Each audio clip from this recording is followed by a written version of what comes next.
Captain Kim Hannah pressed her face against the thick glass window of the command center. Above her, the sky filled with strange ships that looked like giant crystals. They sparkled and shined as they came down from space like burning stars falling. To Earth, the Velthic Empire had come without any warning at all.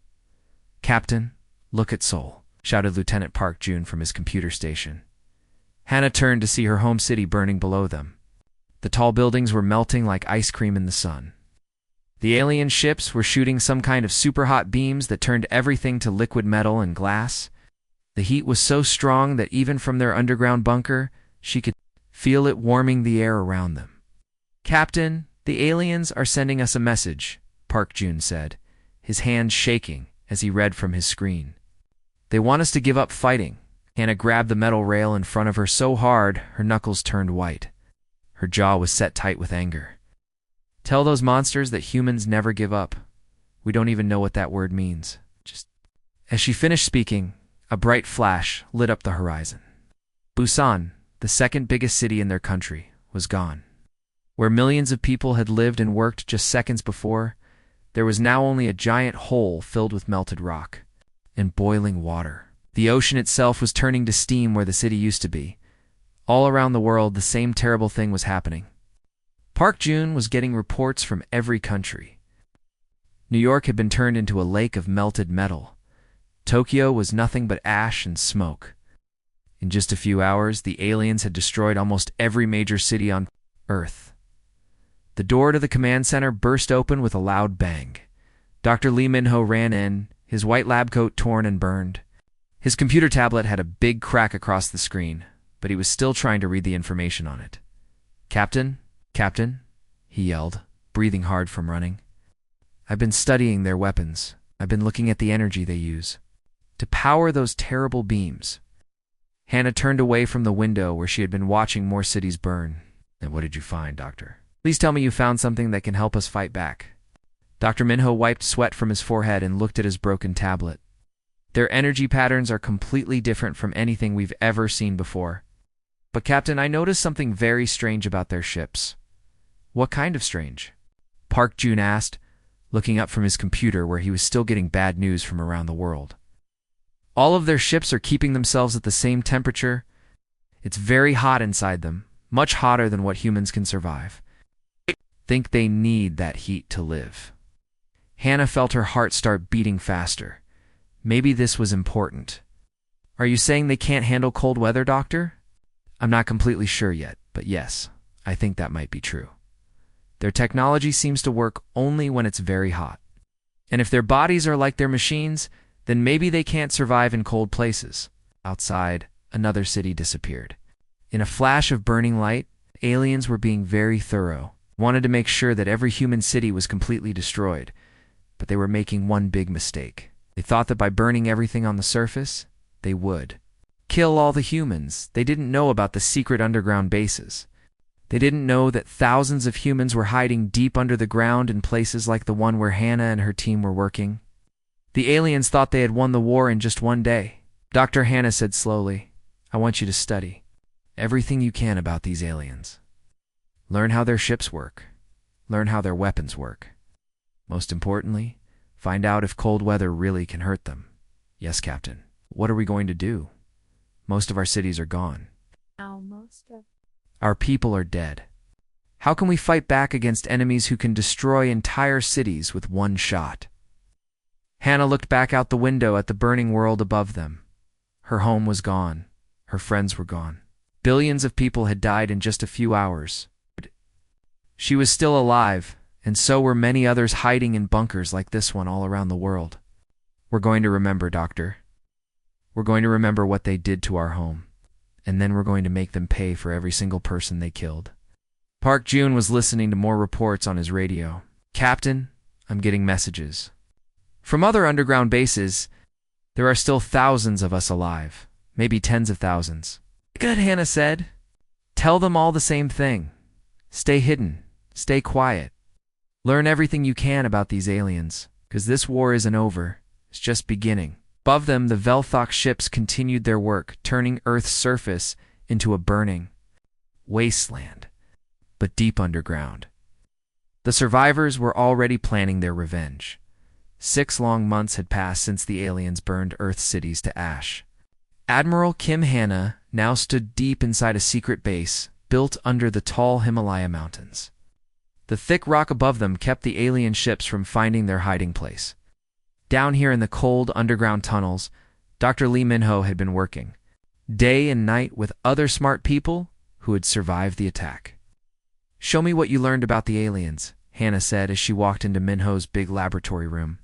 The tables were covered with pieces of broken alien ships that brave human soldiers had found and brought back. Dr. Minho picked up a chunk of the strange, crystal material that the alien ships were made from.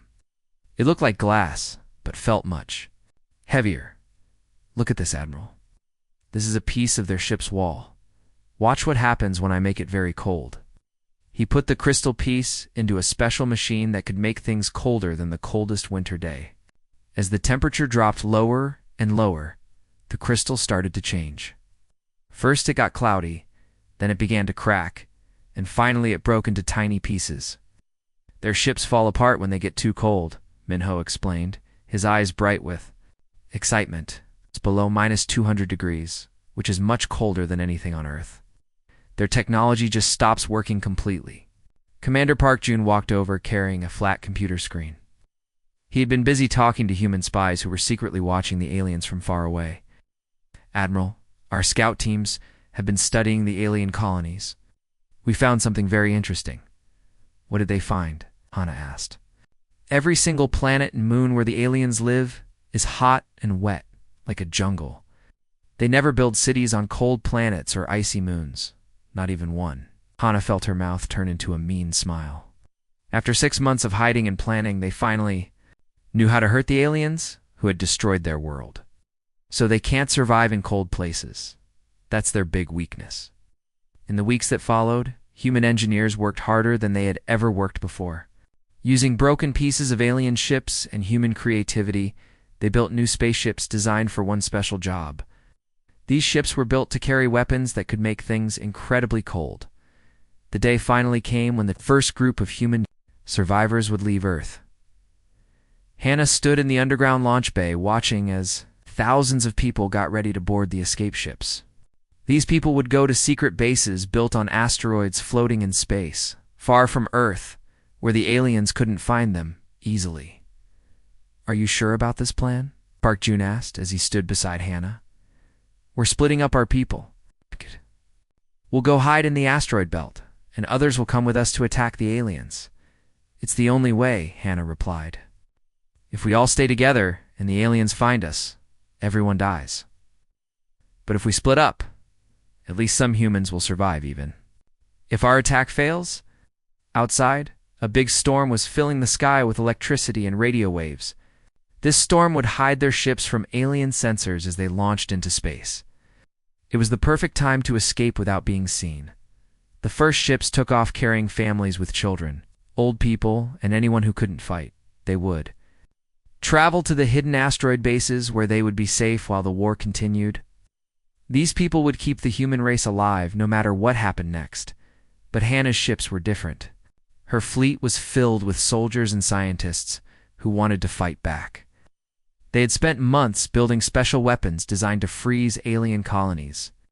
If the aliens liked heat so much, then humans would bring them the coldest winter they had ever seen. Dr. Minho came running up to Hannah just before she got on her ship. "Admiral, I've finished the final tests on our ice weapons. They work perfectly. We can freeze an entire alien city in just a few minutes." "How many aliens will that kill?" Hannah asked. "Millions, Admiral. Maybe tens of millions." Hannah thought about all the people who had died when the aliens burned Earth's cities. Her family, her friends, billions of innocent people who had never hurt anyone. The aliens had shown no mercy when they attacked Earth. "Good," she said. "They burned our world and killed our people. Oh, we'll show them what real cold feels like." The last ship was ready to launch. Hannah took one final look at Earth through the underground base's cameras. The planet's surface was still burned and empty. No green plants, no blue oceans, just gray ash and black rock where beautiful cities used to stand. "Let's go," she told her crew. "We have aliens to hunt." The ships launched into the storm, carrying thousands of angry humans toward alien space. The exodus from Earth was complete. Some humans would hide and wait for better times. But others, like Hannah and her warriors, were going to bring winter to those who had brought hell to their home. The real war was about to begin. And this time, the aliens would learn what it felt like to be afraid. The first attack came without warning to the alien mining colony on a moon called Scorched to see. This moon was covered in thick green jungles and had two bright suns that kept everything hot and steamy, just the way the Velthok aliens liked it. Thousands of aliens lived there, digging valuable metals out of the ground to send back to their home planets. Admiral Kimhana sat in the captain's chair of her warship called the Frozen Fury. Her ship and the other human ships moved through space like silent ghosts. The aliens couldn't see them coming because the human ships were built to be very cold, much colder than normal spaceships. The alien heat sensors that usually spotted incoming ships couldn't detect anything that cold. "We're getting close to the target," whispered Commander Park Jun from his station. "The alien colony is right below us. I can see their mining machines. And their crystal buildings?" Hannah looked at the jungle moon through her ship's cameras. She could see the alien city spread out like a glittering jewel in the green forest. Thousands of Velthic aliens were walking around, working in their mines, living their normal lives. They had no idea that death was coming from the cold darkness of space above them. "Get ready to drop the ice bombs," Hannah ordered her crew. "Remember, these aliens showed no mercy when they burned our cities. We will show them the same kindness they showed us."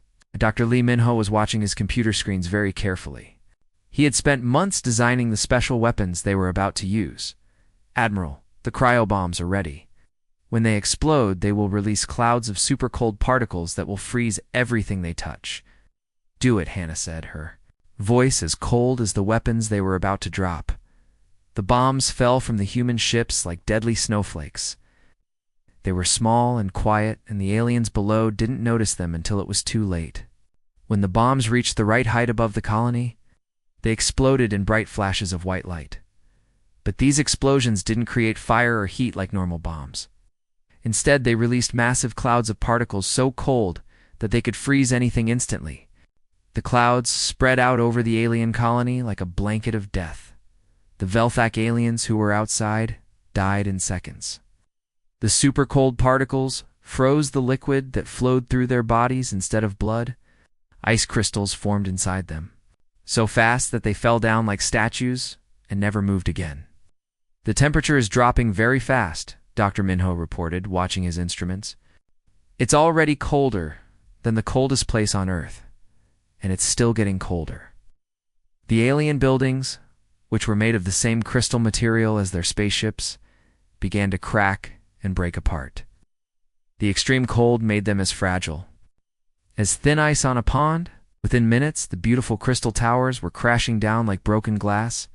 All the alien mining machines stopped working. Their power sources, which needed heat to function, shut down completely. The busy colony became silent and still, covered in a thick layer of ice and snow. "Target destroyed," reported Commander Park Jun. No signs of life remaining, but this was just the beginning. Hannah had planned attacks on 12 other alien colonies in 3 different star systems. Each attack team had been given the same orders: strike fast, strike cold, and leave no survivors. Over the next few weeks, human ships appeared like ghosts at alien colonies throughout their empire. Each time, the pattern was the same. The aliens would be living their normal lives in their hot, jungle-like homes when suddenly the sky would fill with super cold clouds that froze everything they touched. "Commander?" Park Jun coordinated all the attacks from his command ship. He watched on his screens as colony after colony fell to the human ice weapons. "Admiral, all targets have been hit. 13 alien colonies are now frozen wastelands. But their success came with a dangerous cost. The Veltec Empire had finally realized that the humans they thought were all dead were very much alive and very angry. Alien warships began searching space for the mysterious ghost ships that brought winter death to their colonies. "We're getting reports of alien hunter fleets moving through all the systems we attacked," Park Jun warned. "They're looking for us." Dr. Minho looked worried as he studied the alien ship movements on his computer. They're using new types of sensors, trying to find ships that run cold like ours. It's going to be much harder to hide from them now, Hannah nodded grimly. She had known this day would come. The aliens were smart, and they would eventually figure out how to fight back. But she didn't care. Every frozen colony was payback for the billions of humans who had died when Earth burned. Let them come looking for us, she said. We've shown them that humans are not easy to kill. Now they know what it feels like to watch their people die. The war between humans and aliens had truly begun. Aliens had started it by burning Earth, but the humans were showing them that they could fight back with weapons just as deadly. The hunt was on, and both sides knew that only one species would survive. The aliens had learned from their mistakes. After losing 13 colonies to human ice attacks, the Velthak Empire began building their new settlements differently, not a mole. Kim Hannah watched through her ship's cameras as they approached another alien colony, only to find it covered by a giant glass dome with huge heating machines keeping everything warm inside. They're getting smarter, said Commander Park Jun, as he looked at the protected colony below. Those heating machines are too powerful. Our regular ice bombs won't work anymore. But Dr. Lee Minho had been busy in his laboratory during the long journey between star systems. He had built something much more dangerous than the small ice bombs they had used before. Admiral, I want to show you our new weapon, he said excitedly. Hannah followed him to the cargo bay of their ship. They're taking up almost the entire space was a single enormous device that looked like a giant metal egg covered in tubes and wires. It was so big that it barely fit inside the ship. This is different from our other weapons, Minho explained. Instead of just freezing a city or a colony, this can change the air around an entire moon or planet, can turn the whole atmosphere into ice. Hannah stared at the massive weapon. How many aliens would that kill? Everyone on the moon, Admiral, everyone. For several long moments, Hannah didn't speak. She thought about Earth, about the billions of people who had died when the aliens burned their cities. She remembered watching Seoul melt like a candle, seeing the ocean boil where Busan used to be. Show me the target, she said finally. Back. In the command room, Minho brought up a star map, showing the Velthak home system. 3 large moons orbited around their capital planet, each one covered with glittering alien cities. The 3 moons of their capital system, Hannah explained to all her ship commanders who had gathered for the meeting. We hit all 3 at the same time before they can warn each other or put up defenses. Commander Park Jun looked uncomfortable as he studied the information about the 3 moons. Admiral, our intelligence reports say there are about 15 million Velthak civilians living on those moons. Most of them are families with children. They're not soldiers. The room became very quiet. All the human commanders were thinking the same thing. 15 million aliens was a huge number, much more than they had ever killed in a single attack before. Hannah's face became hard and cold. Did they count our civilians when they burned Earth? Did they care about our children when they turned our cities into glass craters? No one answered because they all knew the truth. The aliens had shown no mercy when they attacked Earth. They had killed everyone they could find, including millions of innocent people who had never hurt anyone. We launch the attack tomorrow at 8 in the morning, ship time, Hannah announced. 3 battle groups, 3 targets, 1 coordinated strike. We end this war by showing them what real power looks like. The next morning, 3 groups of human warships approached the Velthak capital system from different directions. Each group carried one of Dr. Minho's massive atmosphere-changing weapons. The plan was simple, but deadly. All 3 weapons would explode at exactly the same time. Hannah commanded the attack from her flagship as they got closer to the first moon.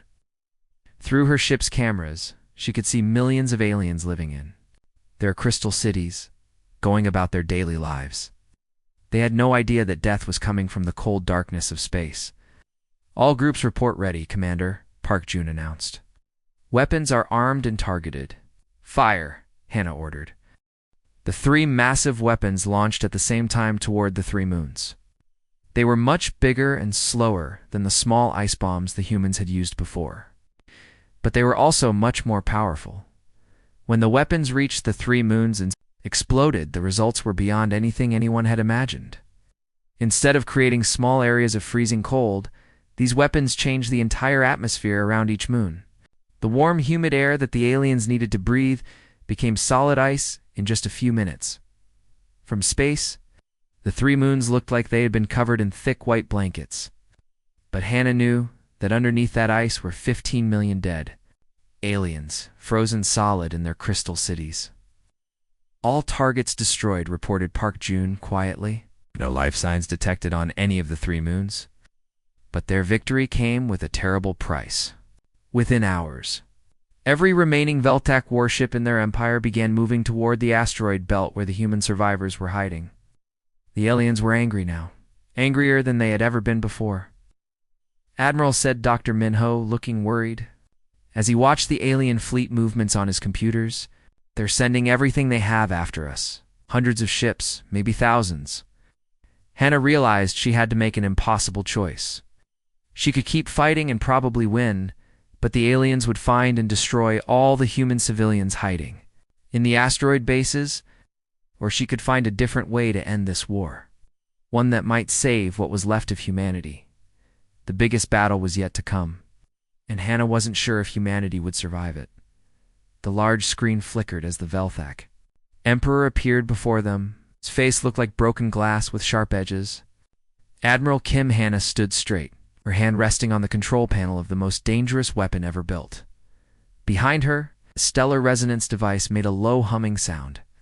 It was pointed at the Velthak homestar, ready to freeze their entire world. Dr. Lee Minho had worked for months to build this machine. It could make a star go cold and kill everything nearby. You must choose now, Hannah said in a calm voice. Take your ships away from Earth and never come back, or watch your people freeze to death like ours did. The Emperor's crystal eyes moved. Between Hannah and the weapon, he had seen what happened to his soldiers when they got too cold. They turned into ice statues that broke apart. Now his entire world faced the same fate. You would kill billions of people? The Emperor asked. His voice cracked like ice breaking. Commander Park Jun stepped forward. His face was hard as stone. You already killed billions of us. We are just giving it back to you. The Emperor was quiet for a long time. On his homeworld, his advisors were probably screaming at each other. They had thought humans were weak. They had been wrong. We accept, the Emperor finally said. The Velthak Empire will leave your space forever. The screen went dark. Hannah let out a breath she did not know she was holding. After 3 years of war, it was over. Not with a big battle, but with the promise of one. 1 year passed. Hannah stood on Earth's surface and watched the last alien ships fly away. The ground under her feet was still black from the attacks, but small green plants were starting to grow through the ash. Dr. Minho walked up to her, carrying a small machine. The air cleaners are working well. Earth will be safe to live on again. In 10 years, Hannah looked up at the blue sky. No enemy ships were there anymore, only clouds and birds. They learned something important, she said. What is that? Minho asked. Fire burns things up, but ice keeps things safe forever. We kept something safe that they thought they had destroyed. What did we keep safe? Hannah smiled for the first time in years. The right to fight back. The wind blew across the healing land. In the distance, children played in the ruins of old cities. They laughed and ran, making noise that had been silent for too long. The Velthak had thought humans would just lie down and die. They had learned how wrong they were. Minho looked at his small device. It showed the air getting cleaner every day. Do you think they will come back? Hannah shook her head. No, they are too afraid now. They know we can reach them anywhere in the galaxy. One push of a button, and their sun goes cold forever. A bird landed on a broken wall near them. It was the first bird Hannah had seen in 3 years. It sang a small song and flew away, heading for a tree that was starting to grow new leaves. The planet is healing, Minho said, just like we are. Hannah nodded. The war had changed everyone. The humans who lived through it were harder now, but also more grateful for simple things like clean air and growing plants. In the cities, people were building new homes where the old ones had burned. They planted gardens and painted bright colors on the walls. Life was coming back, stronger than before. The stellar resonance device sat in a secure building, guarded by soldiers. It would stay there, ready to use if needed. But Hannah hoped it would never turn on again. The threat of using it was enough to keep the peace. As the sun set, Hannah thought about all the people who had died in the war. They would never see Earth green again. But their sacrifice had meaning now. The planet they died for was alive and growing. "Come on," she said to Minho. "Go home." They walked toward the city together. Up behind them, the first stars appeared in the darkening sky. Somewhere out there, the Velthic Empire was learning to live with the cold fear of what humans could do when pushed too far. The frozen empire was not made of ice. It was made of fear. Sometimes fear was the best way to keep the peace.